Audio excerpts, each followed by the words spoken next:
لنا እሺ ከፋዳ አምላክ ከመግዚአብሔር አፍቲ ብዝሓለፈ ጀሚርና የዘነበርና ናይ ምሽት ትምህርትና ማውጣትና ማለት እዩ ከፋዳ እግዚአብሔር ንመወዳእውን ወይ ከዓ ተስርዓተ ከነት ዘላ ጉዳይ አልዕልና ከነጋገሪና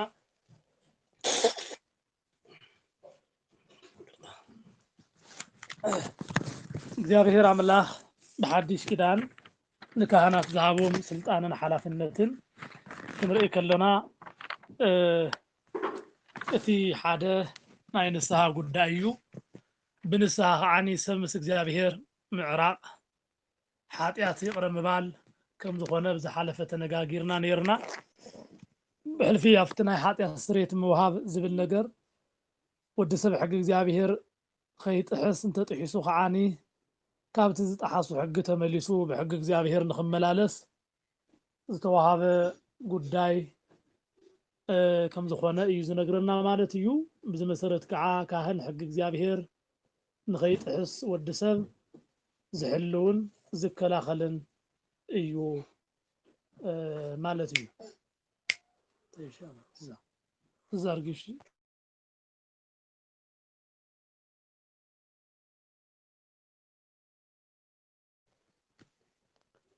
ስለዚህ ሕጊ እግዚአብሔር ንኸይጥሕስ ዝሕሉ ሓጢአት ይቅርታውን ከውህብ ዝኽእል ብእግዚአብሔር ዝተኣዘዘ ማለት እዩ ማንም ሰብ ሓጢአት እንተሰሪሑ ካብታን ኣይትስርሑ ኣይትግበሩ ኣይትፈጽሙ ተባሃለ ትእዛዝ እውን እንተተሓላሊፉ ናብ ካህን ኸይዱ ሓጢአቱ እግዚአብሔር ይቅረ ክብሎ ዝተዋሃቦ ቃል ኪዳን ዝተዋሃቦ መምርሒ እዩ ዘሎ ማለት እዩ ወይታና መድኃኒና ኢየሱስ ክርስቶስ በህይወትና ሁሉ በአነባበራና ሁሉ ምስ እግዚአብሔር አምላኽና ተተባይስና መገዲ ዕርቅ እንፈጥረሉ እግዚአብሔር ሂቡናሎ ማለት እዩ እዚ በኃጢአታ በዘወደቅናሉ እዋን እግዚአብሔር አምላኽ ናብ ጽድቅ መገዲ ንኽንምለስ ዝህበና መገዲ እዩ ስለዚህ በዚ መምርሕ መሰረት ካህኑ ነቶም ምእመናን ክሕሉ ሓደራ ዝተዋሃቦ ሓላፍነት ዝተሸከመ ስለዝኾነ ካብ እግዚአብሔር ዝተዋሃቦ ከቢድን ዓብይን ሓላፍነት ተረዲኡ ንርእሱን ነቶም ዝሕልዎምን ክጥንቀቕ ኣለዎ ይብለና ናይ ሐዋርያት ስራሕ ምዕራፍ 20 ካብ ፍቅዲ 28 ነቲ ነቶም ዝሕልዎምን ከምኡውን ንባዕሉን ክጥንቀቕ ከም ዝግብኦ ዝተዋሃበ መምርሒ ኣሎ ማለት እዩ ካሊእ በረኸት ምዕዳል እዩ ካህን እግዚአብሔር ሃብቱ ዝዕድለሉ ህዝቡ ዝባረኸሉ ናይ እግዚአብሔር መግለጽ እዩ እግዚአብሔር አምላኽ ብስጋ ተገሊጹ ንደቂ ሰባት ዘድሓኖም ኣብ መስቀል ከም ዝኾነ ሁሉ ከምኡውን እግዚአብሔር ሃብተ በረከቱ እግዚአብሔር ጸጋኡ እግዚአብሔር በረከቱ ንህዝቡ ንምእመናን ዝዕድል በመን ምክንያት እዩ በእግዚአብሔር ምክንያት እዩ ብካህን ምክንያት እዩ ማለት እዩ ንኣብነት ቅዱስ ስጋኡን ክቡር ደሙን ፈቲቶም ቆሪሶም ቀዲሖም ከስትዩን ከብልዑን ዝኽእሉ ካህናት እዩ ናይ መን ሕብሲ ናይ እግዚአብሔር እዚ ናይ እግዚአብሔር ስጋን ናይ እግዚአብሔር ደምን ዝህቡና ካህናት እዩ እዚ በረከት እዩ ንዓና በረከት ሓሊፉውን ንዘለዓለም ጽድቂ ንዘለዓለም መንግስት እግዚአብሔር ክንበቅዕ እንኽእለሉ መገዲ እዩ እዚ ነገር እዚ ብምንም መገዲ ክንረኽቦ ኣይንኽእልን ኢና ካህናት ቦታትና ነቲ ሕብሽቲ ኣብ ጻሕሊ ገይሮም ነቲ ወይኒ ኣብ ጽዋዕ ገይሮም ኣሃዱ ኣብ ቅዱስ ኣሃዱ ወልድ ቅዱስ ኣሃዱ እቲ መንፈስ ቅዱስ ኢሎም ምስጋና ከቕርቡ ከለዉ እቲ ሕብስቲ ናብ ኣማናዊ ስጋ እቲ ወይኒ ናብ ኣማናዊ ደም ወልደ እግዚአብሔር ስጋ ወልደ እግዚአብሔር ይልወጥ እዚ ስራሕ እዚ ንኽሰርሑ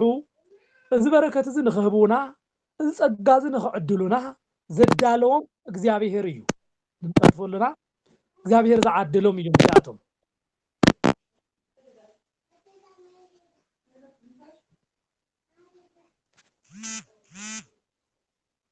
እግዚአብሔር ዝዓደለና በረከቱ ክህበና ጸጋኡ ክዕድለና እግዚአብሔር ካህናት ተዳልዩልና ኣሎ ማለት እዩ ህዝቢ እስራኤል ካብቲ መሪር ዝኾነ መግዛእቲ ካብቲ መሪር ዝኾነ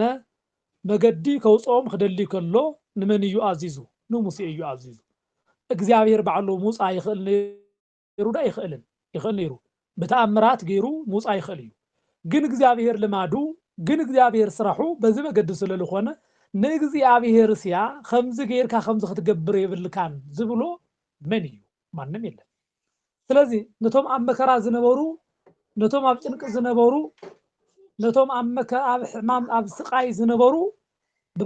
ባዕዳዊ ገዛኣይ ተገዚኦ ይግዝኡ ዝነበሩ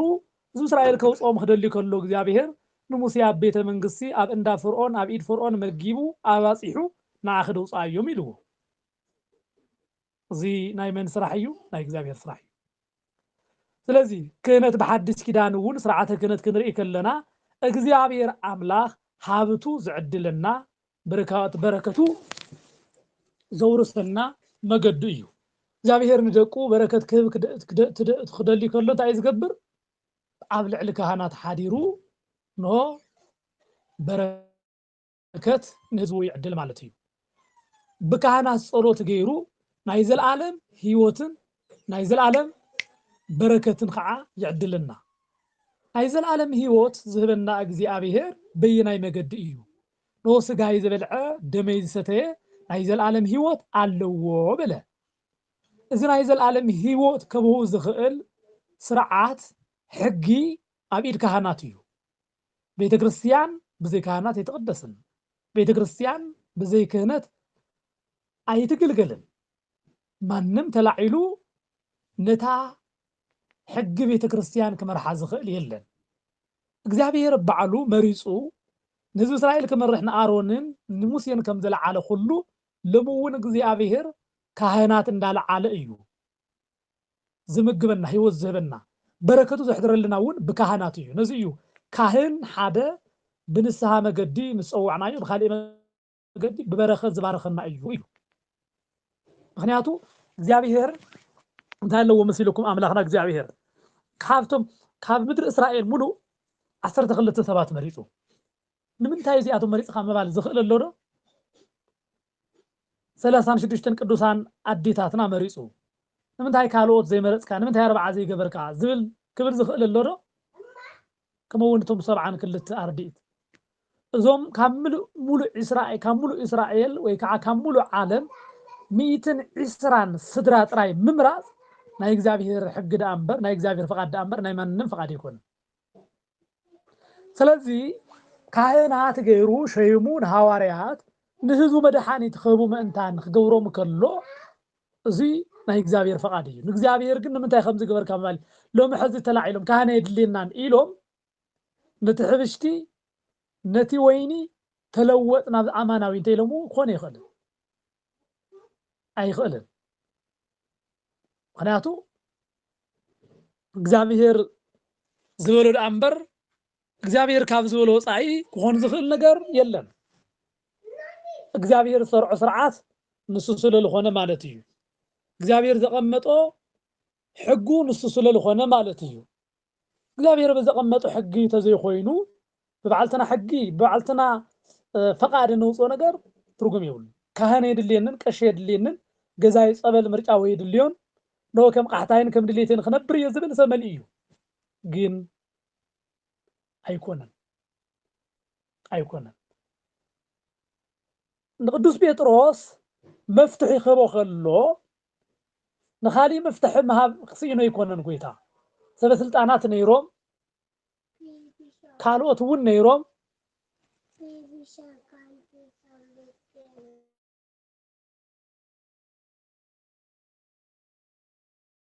እግዚአብሔር ባዕሉ መሪፁ መፍትሒ ሂቡ መንግስተ ሰማያት ተኣትዉ ትኽእሉ ንስኻትኩም ኢኹም ኢሉ መሪሑ እዚኣቶም እንግዲህ እግዚአብሔር ኣምላኽ ክመርፆም ከሎና እግዚአብሔር ክመርፆም ዝኽእል ብቕዓት ሃልይዎም ሕጊ ሃልይዎም እውን ኣይኮነን ካብታ ንእሽተን እንኳ ሕጊ ኦሪት እንኳ መብዛሕትኦም ሃዋርያት ዝፈልጥዋን ወይ ከዓ ናይ ኦሪት ፈላጣት እውን ኣይነበሩ እንዲያውም እግዚአብሔር ናይ ዓለም ዓሻ ነገር ናይ ዓለም ጥበብ ከሕስር ኖ ዓለም ዝነበሩ ምንም ጥበብ ዘይብሎም ምንም ናይ መንፈሳዊ ጉዳይ ኣለውን ክበሃሉ ዘይኽእሉ ኣብ ዓለማዊ ጉዳይ ዝተሰማረዩ ኣብ ምስጋር ዓሳ ዘለው ነዚያቶም እዩ መሪፅዎም ምንም ምግባር ይከኣልን ኣብታ ቤተ መንግስቲ ኣብ እንዳ ሄሮድስ እንዳተመላለሱ ከምኡውን በታሽዓ ዘመንን ከይተረፈ ሊቀ ካህናት ኮይኖም ንሆ ብዓመት ምእንተ ዞምን ምእንተ ባዕሎምን እንዳኣተው ስርየት ሓጢአት ክገብሩ ዝኣትው ነይሮም ከምኡውን ብምሁርነት ደረጃ ናይ ዓለም ፍልጠት ናይ ሕጊ ፍልጠት ናይ መንፈሳውነት መጻሕፍቲ ኦሪት ብቃሎም ዝሓዙ ብቃሎም ዘንብቡ መጻሕፍቱ ሙሴ ብሙሊኦም ስርዓቱ ከነጥ ምስተቕሳ ምስ ምዕራፋ ኩላ ዝሓዙ ነይሮም ግን እግዚአብሔር ናባቶም ይከደል እዚ ናይ እግዚአብሔር ስራሕ ስለዚህ ካህን ክንብል ከለና በሐዲስ ኪዳን እግዚአብሔር ሀብቱ ዝዕድለሎም ናይ እግዚአብሔር ጸጋ በረኸት ዝህበሉ መገዲ እዩ ነዚ ቅዱስ ጳውሎስ ንሕና ደኻትም እንከለና ንኻልኦት ሃብታማት ንገብር ይብሉ እንዳ ደኽታማት ከይዶም ካህናት በረከት ኣብ ዝሰኣኑ ሰባት ከይዶም በመስቀሎም ባሪኾም ኖበት ሁሉ ዋና ዝኾነ ወይ ከዓ በቲ በዓል ሁሉ ዝኾነ ኣምላኽ እግዚአብሔር ብኡ ምኽንያት ገይሮም ይባርኽዎ እና በረከት ይገብሮም እግዚአብሔር በአና ብዘይንረብሕ ምስኪናት ብዙኾና ባዕሉ እግዚአብሔር ክህነት ሂቡ ግን ከዓ ንሕና ዋላ ሓጢአተኛታት ዋላ ድኹማት ዋላ ከማኻትኩም ሰባት ከማኻትኩም እንበልዕ እንሰቲ ከማኻትኩም ኣብዛ ምድሪ እዚኣ እንመላለስ ድኻምን መከራን ዘጋጠመና ሰባት ዋላ እንተኾና ግን እግዚአብሔር ብካህናት ሓዲሩ ከዓ ንባዕሉ ይገልጽ አይገርምን እግዚአብሔር በቲ ባሪያ ገይሩ ይጥቀም ማለት እዩ እዚ እግዚአብሔር ስራሑ ብካህን ገይሩ ማለት ቅዱስ ጳውሎስ እውን ዘበሎ አንተ ዝነገርኩም ንሕና ደኻትም እንከለና በትን ሁሉ ሀብታም ዝገብር እግዚአብሔር ግን ሰባት ባለ ጸጋታት ንገብር ኢና ሰብ ሀብት ንገብሮም ኢና ብምንታይ በዓለማዊ ድዩ በመንፈሳዊ በሁሉ ነገር ጸጋ ንመልእ ኢና እቲ ካህን በሰመ አብ ኢሉ ክባርኽ ከሎን ናብቲ ዝተባረኸሉ ሰው በረከት ከኣቱ ይገብር እግዚአብሔር እዚ መገዲ እግዚአብሔር እዩ ትቦ ስራሑ ምትሕልላፍ እዩ ካህኑ እውን ናይ እግዚአብሔር በረከት ናብ ምእመናን ምትሕልላፍ እዩ ስራሑ ጸጋ እግዚአብሔር ዝዕደለሉ መዕደሊ በረከት እዩ ካህን ነዚ ከዓኒ እግዚአብሔር አምላኽ ካህን ካብ መንበሩ ታቦት ካህን ካብ ደብሩ ታቦት ካብ መንበሩ ኣይኽለአና ኢልና ንልምን ሎሚ ካህን ዝሓሰረሉ ሎሚ ፈላሲ ዝደኸመሉ ከምኡውን ተመሳሲሎም ሰባት ኣትዮም ብሕልፊ ናይ ክህነት ደረጃ ናይ ክህነት ጸጋ ናይ ምንኩስና ጸጋ ናይ ጵጵስና ውህብቶ እዚ ፍጹም ረቂቕ ምዃኑ ሰባት ስለዝተረድኡ ኖ እቲ ኣገልግሎት ብኸንቱ ክግለጽ ምእንታን ካብ ዕዳጋ እንዳገዝኡ እቲ ቀምሽን እቲ ሻሽን እቲ መስቀልን ሒዞም ኣብ ዘይኾንን ኣብ ዘይረብሕን ቦታ እንዳተረኸቡ ነታ ቤተ ክርስቲያን ክትጽረፍ ከምኡውን ኣቦታትና ካህናት ኣቦታትና መነኮሳት ኣቦታትና ጳጳሳት ክጽረፉ ዝግበረሉ አጋጣሚ ኣሎ እዚ ይኮንን ክንርኢ ንኽእል ምናልባት ኣነ እንኳ ጥፋተኛ ኮይነ ጥፋት ቦታ እንተረኺብኩምንስ ናይ ካህን ክብሩ ግን ከም ዘይኾነ ኣነ ናይ ክብር ክህነተይ ኣጉደልኩ ደኣ እምበር ክህነት ግን ከም ዘይኾነ ክንፈልጥ ይግባአና ብዙሓት ሰባት ንባዕልቶም መዓዝ ድሒኖም ንባዕልቶም መዓዝ መንገዲ ኮይኖም ካህን ንዓይ እንታይ ይገብረለይ ነፍሰ ቦታ ይገብረለይ ካሊእ እውን ኣነ በቐጥታ ናብ እግዚአብሔር ተለመንኩ ደኣ እምበር ካህን ንዓይ ለሚኑ ከመይ ገይሩ እዙታት ኩሉ ኣብ መጽሓፍ ዘይረኸብናዩ እዩ እግዚአብሔር ባዕሉ በዚ መገዲ እየ ብዳዋና ገይሩ ደበና ገይሩስ ማይ ክህብ የተይሎ አምላኽ እንታይ ይግበር ብጽሩይ ንጹህ ሰማይ እኮ ማይ ሙራድ ይኽእል አምላኽ እግዚአብሔር ይሳነድ እዩ ምንም ዝረአ ደበና ኸይሎ ካብ ሰማይ እኮ እግዚአብሔር መናውሪዱ እዩ እግዚአብሔር ባዕሉ ብዝፈቀደ ጥራይ እዩ ኮን ዝኽእል ደበና ማይ ሓዚሉ ኣብ መሬት ኾረድ ገበረ እግዚአብሔር ብዘይ ደመና ምዝናብ ይክእል እንደነይሩ አምላኽ ይካለዩ ግን ደመና ክንርኢ ከለና ማይ ከም ዝመጽእ ንርዳእ ኣለና ማለት እዩ ስለዚ ካህናት እውን በረከት እግዚአብሔር ከም ዝመጽእ እንርእየሎም ምልክታት ጸጋ እግዚአብሔር መዕደሊታት ምዃኖም በዚ ንርዳእ ስለዚ ናይ ሓዲስ ስርዓተ ክህነት ናይ ሓዲስ ኪዳን ስርዓተ ክህነት ንሆነ ምእመናን ኩሉ በረከት ዝወሃብሉ ንምእመናን ኩሉ ጸጋ ዝዕድልሉ ስልጣን እዩ ስልጣን ከዓኒ ማንም ክነጥቆም ዘይክእል ማንም ክቦም ዘይክእል ካብ እግዚአብሔር ዝተወሃቦም በቲ ስርዓት ቤተክርስቲያን በቲ ሐዋርያዊ ትእዛዝ በቲ ቀን ቤተክርስቲያንና ካብ ሐዋርያት ካብ ሐዋርያና አበው ብዝተቀበለቶ መገዲ ኖ ዝመሓላለፍ እዩ ማለት እዩ ካብዚ ሓሊፍና ከዓኒ ካብዞም በረከታት አንቶ ካብ ዘለዓልናዮም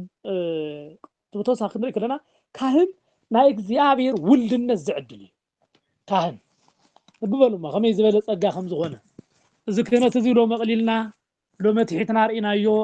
መቸም ንዓለም ዝሓፃር ዘመን ወሲዳትና ንዓለም ስለተገዛእና ደኣምበር ናይ ክህነት ስራሕ ክንርኢ ከለና ናይ እግዚአብሔር ውልድነት ተወህብያ ሓደ ህፃን ተወሊዱ ብርብዓ ወይ ከዓ ብ80 ዓለታ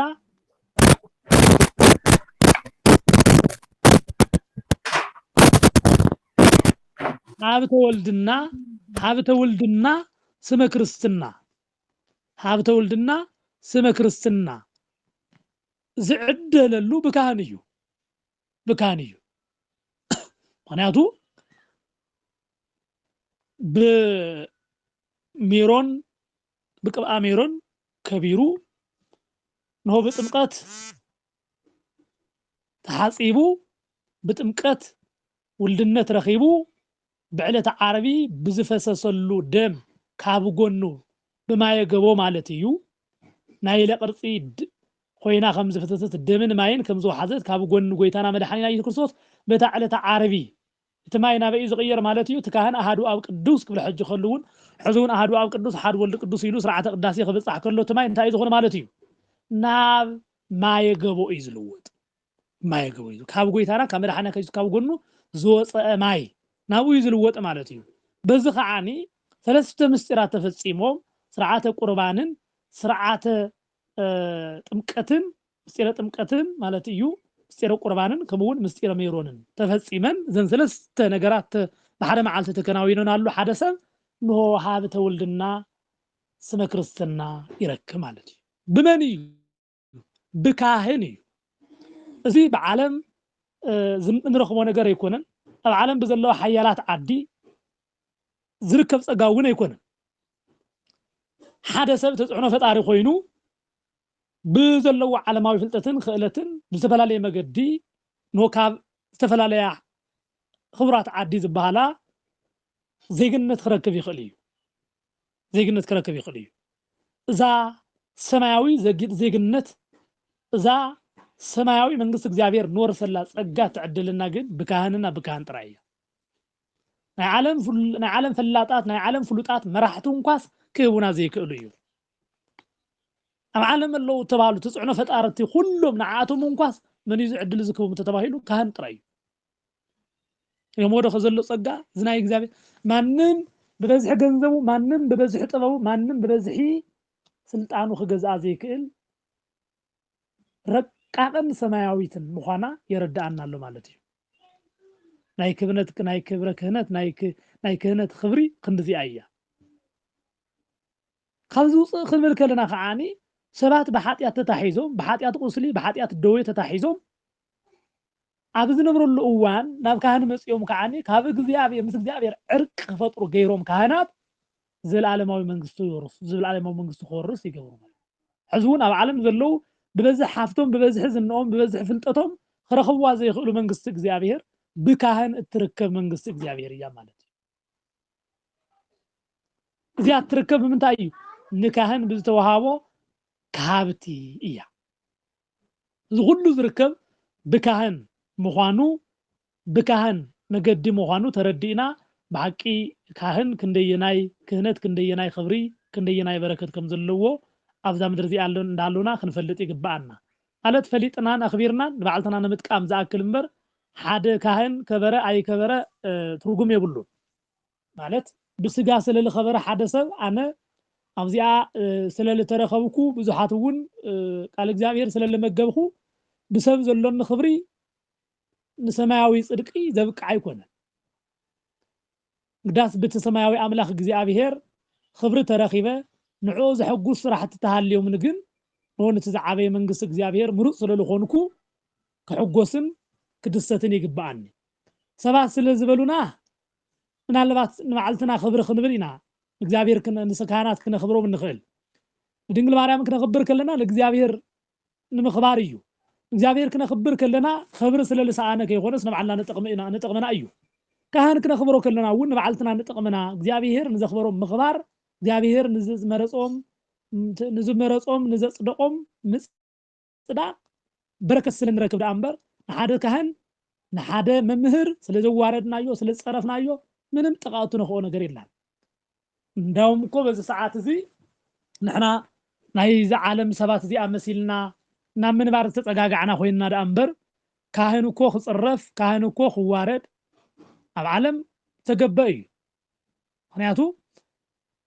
ኣብ ገደልን ኣብ በዓትን ከምኡውን ናይ ጤል ቆረበት ለቢሶም ተቀበዝበዙ ተበተኑ ይዝብል ምን እዮም ዚኣቶም ሐዋርያት እኮ እዮም ኖ ተሐላዊ ሁቃዕ ከሎ ቶም ተሐለውቲ ክብተኑ እዮም ተባሂሉ እዩ ክርስቶስ አምላኽና ታይሰለ ልገበረ እዩ ኣብ ክርስቶስ አምላኽ ዝመፀ ቻሌንጅ ኣብ ክርስቶስ አምላኽ ዝመፀ መከራ ዓባይ መፃንን ኢልኻ ምዕሻይ ትርጉም ይብሉ ስለዚ ኣብ ካህናት ይኹን ኣብ ምእመናን ብክርስቶስ ክርስቲያን ናብ ዝኾኑ ሁሉ ዝመከራ ዝክመጽ እዩ ግን እቲ መከራ ሁሉ ክሕልፍ ዝኽእል ኖ ስጋና ዝለበሰ ኖ በስጋ መከራ ዝተቀበለ አምላኽና ክርስቶስ ግን እቲ መከራ ትክሕልፈና እዩ ንስሙ ክብሪ ምስጋና ይኹን ስለዚ ካህናት ምኽባርና እንታይ ማለትና እዩ ሰማያዊ ጸጋ ስለ ዘለዎም እዩ ብዕድመ ክንኡስ ይኽእሉ ብዝተፈላለየ መገዲ ግን ካህን ስለ ዝኾነ ኖ ብዝተዋሃቦ ጸጋ ብዝተዋሃቦ ክህነት ክነኽብሮ ይግባአና ንሙሴ ዘይኽበሩ ንኣሮን ዘይኽበሩ እግዚአብሔር ተቆጢዕዎም እዩ ምናልባት በሐዲስ ኪዳን ናይ ምሕረት ዘመን ስለ ዝኾነ ቁጣ የለን እምበር ሎሚ ንካህን እንዳዋረዱ ዝውዕሉ ካብ ካህን ሓሊፉ ንጳጳሳት ዝኣክን ጳጳሳት ኣብ ሚድያታት እንዳዘርግሑ እግዚአብሔር ንጵጵስና ደረጃ ዘብቅዖ ባዕሉ ክሓቶ ዝኽእለሉ መገዲ እንዳሃለወ ኣብ ዝተፈላለዩ ማሕበራዊ ድሕረ ገጽታት እንዳጠቅዑ ስለ እግዚአብሔር ስለቶም ብጣዕሚ ዘሕዝን ማለት እዩ ዶም ከምዛ ዓይነት ዝወቅሱ ሰባት ከዓኒ እኮ ንዓልቶም ንጹሃት ዝኾኑ እኮ ከመይ ደስ ምበለና ነይሩ በርግጽ ንጹህ ዝኾነ ሰብ ንኻሊእ ሰብ ክወቅስ ዓቕምን ሞራልን የብሉን ምክንያቱ ቅዱስ ሰብ ንዘጥፍአ ክመክር ቅዱስ ሰብ ጥፍኣት ከይመጽእ ናብ እግዚአብሔር ክጽሊ ይኽእል ዳ እምበር መሰረት ዘለዎ እግዚአብሔር አምላኽ ዝፈትዎ ሰብ ናይ ሰብ ኃጢአት ከም ሰይጣን ናብ አንጎሎ ናብ አደባባይ ከውጽእ አይጻደፍን በመሰረቱ በመጀመርታ ክንፈልጦ ዝግባአና ኣብ መንፈሳዊ ህይወትና ሓደ ሰብ ዝጻረፍን ሓደ ሰብ ንኻልኦት በአሽሙር ዝናገርን እንተኮይኑ ንሱ ኃጢአተኛ እዩ ንሱ ገበነኛ እዩ ንሱ ፍጹም አካይዳው እግዚአብሔራዊ አይሆነን ማንም ክሆን ይኽእል ዘጥፍእ ትዝበደለ መን ይኹን ምንም አይመልኸተና ግን ስለ ናይ ሰብ ኃጢአት ክናገር ዝውዕል ንሱ ፍጹም ኃጢአተኛ እዩ ምክንያቱ ናይ ሰብ ኃጢአት እንዝርዝረሉ ጊዜ የብልና ንባዕልትና ተንሪዮ ነይርና ህይወትና ተንምርምሮ ነይርና እንኽተሎ ዘለና خيادو ኣብ ልቡናና ዘሎ ዕሾኽ ዝመስል ሓሳብ ከም ጥወይ ዋይ መንገድ ጥዊ ዝበለ ልቡናና ካብ خفኣትን ካብ ተንኮል ወፃኢ ዘይሐስብ ልቡናና ምልስ ኢልና እንተርኢናዮ ንኻልኦት ንማንም ክንጸርፍ ንማንም ክንሓሚ ንማንም ክንወቅስ ዓቕሚ ይብልና ምክንያቱ ጻድቃን ናይ ባዕልቶም ኃጢአት ክርእዩ እዮም ዘመኖም ዝውድኡ እምበር ናይ ሰብ ኃጢአት ክርእዩ አይውድኡ ስለዚ ብሕልፊ በዚ ዘመን እዚ ኣብ ብፁዓን ቦታትና ከይተረፈ ዝመጽ ዘሎ ዘለፋን ወቀሳን ፍጹም ኦርቶዶክሳዊ ከም ዝኾነ እዩ ምክንያቱ وقصان كوا بعرسوس درجة اللوئي من يخوقس زقبا من تقساس خبز خل ما ينعاقب كي يخون ما انتانا مالتي لذي እግዚአብሔር ንዝሾሞም እግዚአብሔር ዝሾሞም እኮ ባዕሉ ተዘይጥዒሞም እኮ ባዕሉ እኮ እዩ ታሕቲ ዘውርዶም ይከኣለ እኮ እዩ ንሕና ንእግዚአብሔር ሓገዝቲ ክንኾን ንደልዮ ነገር ግን ብጣዕሚ እዩ ዘሕዝን ስለዚ ብዘመንና ንክብረ ክህነት ዝተነዓቐሉ ወዲ ካህኒኡ ተተባሂሉ እንኳስ ዝነዓቐሉ ዘመን በፂሕና ኣለና ወዲ ቀሺ ተባሂሉ ክፅዋዕ ዝሓፍረሉ ዘመን ኢና በፂሕና እዚ እንታይ እዩ እዚ መሰረታዊ መገዱ ክያድኡ ምዕራባውያን ጣልቃን እኒአዎ ምክንያቱ እዚ ናይ ቤተ ክርስቲያን ትምህርቲ እዚ ናይ ሃይማኖት መንገዲ ካብ ሰባት ኩሉ ኣእምሮ ወፂኡ ክኸድ ምእንታን ብጣዕሚ ይስራሕ እዩ ኣቐዲሙ ተጀመረ ስራሕ እዩ ናይ ሎሚ ኣይኮነን ዝቀደመ እዩ ብሕልፊ ኣብተን ብኦርቶዶክሳውያን ከምኡ እውን ብእግዚአብሔር ኣምላኽ ዘምልኻ ኣቋምን ፍሉይ ዝኾነ ንሃይማኖትን ዋጋ ዝኸፍላ ዘለዎን ስፍራታት ብፅንዓት ተገይሩ ኣብቲ ህዝቢ ፅንተት ይፍጠር ኣብቲ ከባቢ ክፉእ ዝኾነ ትኪ ወይ ከዓ ንህዝቢ ከጥቅዕ ዝኽእል ነገር ይግበር ካብዚ ሓሊፉ ተሪፉ እውን እንሆ ብትክክል መፅናዕቲ ተገይሩሉ ብግዚኡ ኩናትን ብግዚኡ መከራን ዕንወትን ንሆ ብእግዚአብሔር እንታይ ትሪፍና ኢሎም ተስፋ ክቆርፁ ምእንታን ኣብ ክርስቲያናት ዝግበር ኣሎ ፅንተት ኣሎ ካብዚ ሓሊፉ ከዓኒ ኣብቶም ምክንያቱ ነቶም ምእመናን እንተቀተልዎም እንተጥፍእዎም እቶም ካህናት እንዳሃለው ንሆ ሞቶም ፅድቂ ምዃኑ እንዳነገሩ መሊሶም ኣሽሓትን እልፍታትን ክርስቲያን ክፈጥሩ ይኽእሉ እዮም ተባሂሉ ስለዝሕሰብ ንሆ ካህናት ዘመቻ ተገይሩ ኣሎ ንሆ ኣብ ኣገልገልቲ ትኩረት ተገይሩ ኣሎ ዋቆቋም እንታይ ይጠቅም ቅኔ እንታይ ይጠቅም ድጓ እንታይ ይጠቅም ናብ ዝብል ናይ ቤተ ክርስቲያን ትምህርቲ መሓዝ ኩሉ ድሑረ ተሓሳስባ ከም ዝኾነ ተገይሩ ንኽሕሰብ ናይ ቦታትና ጥበብ በየቦታው ኸይዶም እኮ እፅዋት ቀሚሞም ካብ ሕማም ዝፍውስሉ መድሓንቶም እንኳን ከይተረፈ ደብተራ እንዳተባሃለ ጠንቋል እንዳተባሃለ ነገር ግን ንባዕልቶም እፅዋት ኩሉ ናይ ብራና መጻሕፍቲ ወሲዶም ቀሚሞምን ቀማሚሞምን ኣብ ፈርማሲ ብክቡር ዝኾነ ዶላር ብዶላርን ብፓውንድን ሸጥሉና እዚ ብትክክል ወፍሪ ከም ዘለዎ እዩ ዘርእየካ ሎሚ ከዓኒ ናብ ካህናት ዘሎ ነገር ኣይኮነን ክብረ ክህነት ተሪፉ ካህን ኮይንኻ ክሳድኻ ደፊእኻ ክትሓልፍ ዝገብር ስራሕቲ ይስራሕ ኣሎ ብዕሊ ቀሺ ተባሂሉ ከይፅዋዕ ሓደ ሰብ ሽሙ ጥራይ ክወሃቦ ዶክተር ተኮይና ግን ብድሕሪትን ብቅድሚትን ክትግበር ዝተኣዘዘሉ ዘመን ኢና ዘለና እሞ ካብ ሓደ ቀሽን ሓደ ዶክተር በሊፁ ማለት ድዩ ዶክተር ፅቡቅ ስራሕ እዩ ዶክተርና ኣይንፀልእን ዶክተር ብስጋ ሓንቲ ነብሲ ተትረፈ ካህን ከዓኒ ብነብሲ ተትረፈ ኣየና ይብልፅ ኮይኑ ሰብ ብስጋ እንተሞይቱ ምውት ኮይኑ ይተርፍን እዩ ካህን ዘድሕኖ እኮ ነብሲ እዩ ግን ሓደ ሰብ ዶክተር ይኻብ ክብልን ቀሺ ይኻብ ክብልን ፍጹም በዝሕ ሰዓት ማዕረ ሓሳብ የለን ኣብ መብዛሕትኡ ኢና ኣብ ጠቕላ ሓፈሻዊ እየ ዘርእየኩም ዘሎ ካብ ዝተወሰነ ቦታ ይኮነ ዝብለኩም ዘሎ ስለዚ ሓደ ሰብ ቅስና ካብ ክመሃር ድቁና ካብ ክመሃር ናብ ዓለማዊ ትምህርቲ ተሓዋዊሱ ዓለማዊ ትምህርቲ ክመሃር እዩ ዝቀደመ ነገር ዝግበር እንታይ ይገብረሉ እዩ እንታይ ጠቕሞ ብዝብል ሓሳብ ወፍሪ ተገይሩ ኣብ ክህነት ዘሎ ብክህነት ዝርከብ ፀጋ ንክንስእን ምእንታን ኖት ማዕድና ክቁረስ ከሎ እንኳ ብዘይ ሃይማኖት ቆሪስና ማዕድና ክንበልዕ በረከት ዘይብሉ በረከት ሃይማኖት ዘይብሉ ምግቢ ኮይኑ ክውዳእ ዝግበር ዘሎ ሰራርሓ እዩ ዘሎ እሞ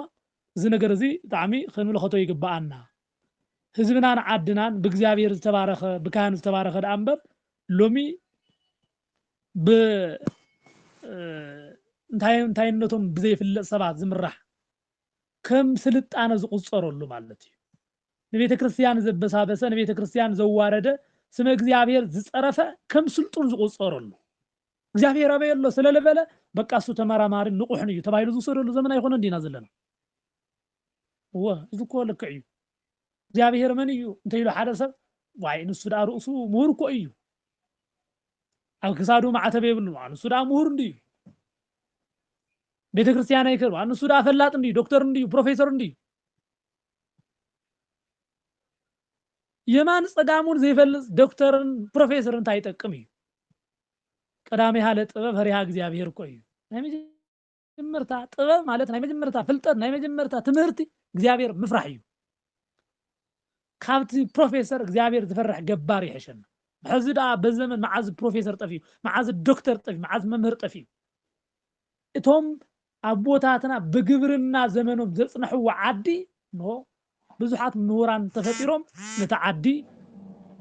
ዘጥፉላ ዘመንና ንርኢ ብጠቅላላ ማለት ዓለም ናብ ዕንወት ኖ ሎሚ ጽባሕ መዓዝ ከም ጠፍእ ኣብ ዘይተፈለጠሉ ኩነታት እያ ዘላ ዓለም ብምንታይ ብሰንኪ ወድሰ ማለት እዩ ናይ እግዚአብሔር ከም ዘሎ ኮይኑ ዓለም ኣብ ፉክክር እያ ዘላ ናይ ጥበብ መጀመርታ እግዚአብሔር ምፍራህ እዩ ናይ ጥበብ መወዳእታ እውን እግዚአብሔር ምፍቃር እዩ እዘን ክልተ ነገራት ዘይሓዘ ምሁር ፕሮፌሰር ዘይሓዘ ገለእቲ ኢልካ ተፀዊዑ እንታይ ትርጉም ኣለዎ እዩ ትርጉም የብሉ ንፈጣሪኡ ዘይተገዝአ ፍጡር ኣይኮነን ዲያብሎስ እዩ ሰይጣን እዩ ከም ሰይጣን እኮ ሰይጣን ከብሎ ዝኻለ ምክንያት እኮ እግዚአብሔርና አምላኹ በዘይ ምግዛኡ ዳ አንበር ፍልጠት እኮ ካባና ዝሐሸ እዩ በኃይሉን ዝሐሸ እዩ ረቂቅ እኮ እዩ እሞዚ ረቂቅ ዝኾነ ከምኡውን ብዙሕ ምስጢራት ይፈልጥ ዝነበረ ዲያብሎስ ክኾነ ሰይጣን ክኾነ ዝኻለሉ ግን እንታይ ነይሩ ንእግዚአብሔር አምላኹ በዘይ ምግዛኡ እዩ ናይሎም ምሁራን ዘለናውን ናይሎም ምሁራን ዘለኹም ሰባትውን ንእግዚአብሔር ተዘይተገዚእኹም እቲ ትምህርትኩም ዜሮ እዩ ትገንዘብኩም ባዶ እዩ ስለዚህ እግዚአብሔር አምላኽ በበረከት ክንመላለስ ምንታን ዝሃበና ነገር ክነስተፍል ይግባአና ሓደ መምህር ሓደ ዶክተር ኮይኑ ንካህን ዘለዎ ንዕቀትን ንካህን ዘለዎ አመለኻኽታን ኩሉ ይኮነን ዝብለኩም ዘለኹ ብትክክል እቲ ንሪኦ ነገር ኢና ማዕረገ ክህነት ገይሩ እንኳን ተኸይዱስ ኖ መስቀል ንኸይሳለሙ እንኳ ሓሊፎም ዝኸዱ ዘመን ኢና ዘለና እቲ ካህን ብምዃኑ ብማሕበራዊ ብኢኮኖሚካሊ ብኻሊእ እውን ብዝተፈላለየ መገዲ ንድሕሪት ንኽምለስ ምንታን ዝግበር ዘሎ ብኩሉ ነገር ተኣሳሲሩሉ ትካ ንምንታይ ብምንም መገዲ ናይ ዓለም እዚኣ ኣብዚ ዓለም እዚኣ ዘምጾም ደቁ እንኳስ ብትክክልን ብዝግባአን ኣምሂሩ ከይልውጥ ምእንታን ንድሕሪት ተሸማቂቁ ክተርፍ ለማኑ ኮይኑ ክተርፍ ምእንታን በደንብ ይስራዓሉ ለማኑ ኮይኑ ክተርፍ ምእንታን 5-10 ካብ ምእመናን እንዳለመነ ክነብር በጃኹም ርዱኒ በጃኹም ሓግዙኒ እንዳበለ ውላደይ ከምዚ ኮይኑኒ ሰበይተይ ሓሚማትኒ ርእሰይ ሓሚምኒ እንዳበለ ለማኑ ኮይኑ ኣብ ቅድሚ ሰብ ክረአ ምእንታን ካብኡ ንድሓር ክህነት ማለት ልመና ዘለዎ ህይወት እዩ ስለዚ ይትረፈኒ ኢሉ ተወለዶ ናብ ካሊእ ኣንፈት ክኸድ ምእንታን ዝግበር ዘሎ ሰራርሓ ክንፈልጦ ይግባእ ምክንያቱ ልኡኻት እውን ኣሎ ኣብ ውሽጥና ኮይኖም እውን ልኡኻት ኣሎ ክብረ ክህነት ዘይብሎም ማለት እዩ ንክህነት ክብሪ ዘይብሎም ንቤተ ክርስቲያን ክብሪ ዘይብሎም ንእግዚአብሔር ክብሪ ዘይብሎም ከም ናቶም ፈቃድ ዳ እምበር ከም እግዚአብሔር ፈቃድ ክትኾን ቤተ ክርስቲያን ዘይደልዩ ብቻ ውልቃዊ ረብሓኦም እንተረኺቦም ብዘየገድስ ናታቶም ትምህርቲ ጽቡቕ ናታቶም ቃል ጽኑዕ ካሊኡ ኩሉ ሓሶት ኢሎም ዝምህሩን ኣብ ሕቁፍና ይምጽእ ንምንታይ በቶም ርሑቕ ዘለዉ ኩላትና ክንፈልጦ እንዲና ኣብ ርሑቕ ዘለዉ ሰባት እንተፈሪጥናዮም መገዶ ካይዶም ፈሊጥናዮ ስለዝኾንና እዚኣቶም ክነቕርቦም ይንኽእል ግን ናብ ውሽጢ እዮም ዘእትውሉና ፈሊጦም ምሳና ተመሳሲሎም ክዳንና ተኸዲኖም ቃልና ሒዞም መጽሓፍ ቅዱስና ጨቢጦም ቆብዖም ገይሮም ምንሳንስ ጭርኦም ገይሮም እንታይ ይገብሩና ማለት ንዓና ናብ ስሕተት ጎዳና ይወስዱና ማለት ክብረ ክህነት ከዓ የበሳብሱልና ክብረ ክህነት የበሳብሱ ክብረ ድቁና የበሳብሱ በቃ ፍጹም ኮይኖም እዮም በቃ ቶም ዋና በላዕትን ሰተይትን ዋና ጨፈርትን ዋና ሓጢያተኛታትን ዋና ዝሙተኛታትን እዚኣቶም ወቀሱ ብመሰረቱ እዚኣቶም ጥራዮም ዝወቅሱ መን ይዝወቅስ ተባይሉ ባክግራውንድ ተተራእዩ ድሕሪቱ ተሓጢያተኛን ምስ በደል ዕርክነት ዘለዎ ፍጹም ምግባር ሃይማኖት ዘይብሉ ሰብ ብወቀሳ ንረኸቡ بوقص زرخ سلازي أصفيها يخون أمبر تكبر كهنت እግዚአብሔር ذهبنا ክህነት ዝሃበና እግዚአብሔር ንመን እዩ ተተባሂሉ ኣብቲ ካህን ጥራይ ይኾንን ትኹረት እንገብሩን እግዚአብሔር ንህዝቡ ክባርኽ ምእንታን ዝሃቦ ጸጋ እዩ ንመን ንወዲ ሰብ ንኽብረኽ ምእንታን እግዚአብሔር ካህን ኣዳልዩ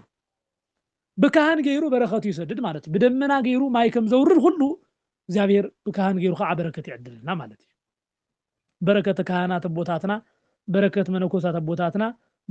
በረከት መምህራን ቦታትና በረከት ይሕዋትና ዲያቆናት ይሕደረና በሐቂ በእምነት አሜን ዝበለ እግዚአብሔር ክገብረሉ እዩ ካህን ናይ እግዚአብሔር ጸጋ በረከት መውሃቢ መተሐላለፊ ምዃኑ ፈሊጥና ካብ እግዚአብሔር ዝተዋሃበና ጸጋ እግዚአብሔር ንሆ ብጸሎቶም በአንብሮተ እዶም እንዳቀደሱ እንዳባረኹ ናብ እግዚአብሔር ከቀርቡና ዝተዋሃቡ ምዃኖም ክንፈልጥ ይግባአና ምክንያቱ እግዚአብሔር ብዕኡ ገይሩ ይዝባርኸና እግዚአብሔር ንዓና ንደቁ በዚ መገዲ እዩ በረከት ክዕድረልና ዝደለየ ጸጋ ክዕድለና ዝደለየ ምናልባት በብዘመኑ ንለዓል ካህናት በብዘመኑ ንለዓል መምህራን ከምቲ እግዚአብሔር ፈቃድ ዝብሎ መገዲ ዘይክንኽእል ኢና ግን እግዚአብሔር በረከቱ ምሕላፍ ይኽልኽል ድዩ ኣይክልኽልን እግዚአብሔር በረከቱ መሃብ ኣይክልኽልን እግዚአብሔር እቲ ስራሕ ምስራሕ የቋርጽ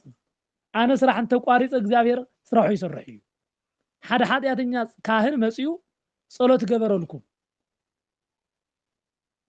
ደሓንኩም እቲ ሓጢያተኛ ካህን እዩ ዝረሓነኩም ምን እዩ እግዚአብሔር እዩ ሓንቲ ሰላም ለች ደጊሙ እቲ ካህን ብጸሎት ይሕግዘኩም ምናልባት ሓጢያት ካህን ዋላ ሓጢያተኛ ተኾነ እግዚአብሔር ግን ስራሑ ይቋርጽ ኣይቋርጽን ዋላ ኣነ ሓጢያተኛ እንተኾንኩ ዓየጥፊኡ ካልእ ይትክዳ እምበር እግዚአብሔር ኖቲ ስርዓት ግን ኣይፍርስን እግዚአብሔር ስለዚህ ዝፈሊጥና ንካህናት ቦታትና ንመነኮሳት ቦታትና ንብፁዓን ሊቃነ ጳጳሳት ቦታትና ክንእዘዝን ትሕቲና ክንበረኽን እዩ ዝግባአና ዳ እምበር ከምቲ ዓለም ክንኾን የብልናን እዚ ብምግባርና ንባዓልትና ጽድቂ እዚ ብምግባርና ንባዓልትና በረከት ንምርኻብ ዝኣክል ዳ እምበር ነቶም ብፁዓን ቦታትና እግዚአብሔር ክቢርዎም እዩ ነቶም ካህናት እግዚአብሔር ክቢርዎም እዩ ነቶም ዲያቆናት እግዚአብሔር ሸይምዎም እዩ ዝፈርድ ንሱ እዩ ንዓና እውን ፍርዲ ዝህብ ንሱ እዩ ንዓቶም እውን ንዓና እውን ኩላትና ፍርዲ ዝህበን እዩ እግዚአብሔር እዩ ምናልባት ሓደ ሰብ ኣብዛ ዓለም እዚኣ ኮይኑ ስለልተናገረ ትርፉ እንታይ እዩ መርገም እዩ ስለዚ እዚ መገዲ ናይ እግዚአብሔር አገልግሎት ምዃኑ ተረዲእና እግዚአብሔር አምላኽ ኣብ ልዕሊ ኣሮንን ኣብ ልዕሊ ሙሴን ሓዲሩ ኣሮን ኢዳው ዘርጊሑ ንህዝቡ ይባርኽ ከም ዝነበረ ንሆ ድማ እግዚአብሔር ኣብ ልዕሊኦም ሓዲሩ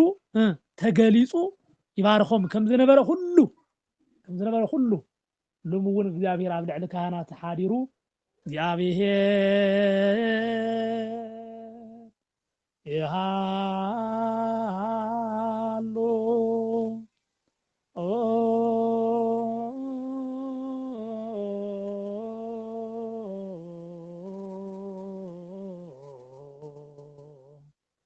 ምስለ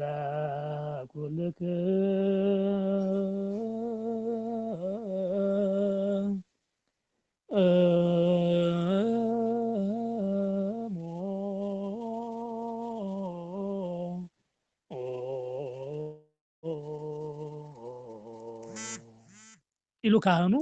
እግዚአብሔር ምስ ኩላትና ይኹን እግዚአብሔር ንኹላትኩም ይባርኽ ኢሉ በአንብሮተ እድ ክባርኸና ከሎ ንሆ እግዚአብሔር አምላኽ አሜን እግዚአብሔር ይባርኸና አሜን እግዚአብሔር ይባርኸና ይቅረ ይበለና ይስሃለና እንዳበልና ናብ ገዛና እንምልሰሉ ስርዓት እዩ ሰሪዕልና እግዚአብሔር እሞ በረኸት እግዚአብሔር ይባርኸና ሰማዕናዮ ብልቦናና ይጽሓፈልና ወስብሐት ለእግዚአብሔር ወለወላዲቱ ድንግል ወለመስቀሉ ክቡር አሜን ይጽልሐና